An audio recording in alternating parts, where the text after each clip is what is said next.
Doctor గారు స్త్రీ పురుషుల కలయికతో ఆడపిల్లలు గాని మగపిల్లలు గాని పుడతారు కదా, మరి హిజ్రాలు ఎలా పుడతారు?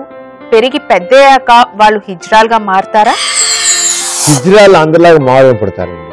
పుట్టుతో హిజ్రాలు కాదు, పెరుగుతున్న కొద్దీ వాళ్ళ మైండ్ సెట్ మారుతుంది. దీనికి ఏమిటంటే అసలు ఎక్కడ జీన్స్లోనే వాళ్ళ మ్యుటేషన్ వచ్చింది.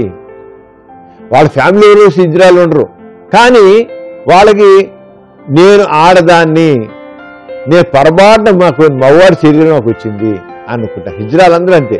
నేను ఆడదానిలాగానే అలంకరించుకోవాలి, ఆడదానిలాగానే జుట్టు జడేసుకోవాలి, ఆడదానిలాగానే మేకప్ చేసుకోవాలి, ఆడదానిలాగా చీర కట్టుకోవాలి, నేను ఆడదానిలాగే ఉండాలి, నాకు అసలు మగవాడి మీద అట్రాక్షన్ ఏమి ఉండదు అసలు అని అనుకుంటారు. పుట్టుకతో మాత్రం వాళ్ళకి ఎటువంటి తేడా ఉండదు. కేవలం జీన్స్లో మ్యుటేషన్ వల్ల, మ్యుటేషన్ అంటే ఒక అస్తవ్యస్తత కలుగుతుంది జీన్స్లో, దానివల్ల హిజ్రాలు వస్తారని ఒక కాన్సెప్ట్ అంతే, ఇంకా కన్ఫర్మ్డ్ కాదు. కానీ అలా జరగడం మాత్రం చాలా జెనెటిక్ డిఫెక్ట్.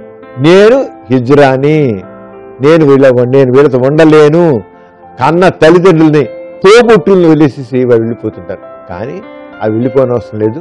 ఇప్పుడు మామూలుగా ఒక గుండె జబ్బు వచ్చిన వాళ్ళను, లేకపోతే కాళ్ళు లేని వాళ్ళను, అంగవైకల్యం పుట్టిన వాళ్ళని తల్లిదండ్రులు పెంచట్లేదా?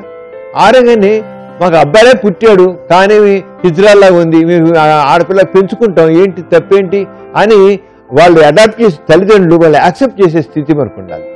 మన సమాజంలో ఇంకా లేదు. పొరపాటున అలా పుట్టారు కానీ మేము దాన్ని మా కూతురుగానే చూసుకుంటాం అన్నట్లుగా ఎప్పుడు చేస్తారో రోడ్డు పడి అడుక్కోవడం ఉండదు, వాళ్ళ బతుకులు చాలా చక్కగా ఉంటాయి. అంతే హిజ్రాగా మారే పిల్లని తల్లిదండ్రులు వాళ్ళు తీసుకొచ్చి పెంచుకోవాలి, వాళ్ళతో ఉంచుకోవాలి, అప్పుడు బతుకులు బాగుంటాయి.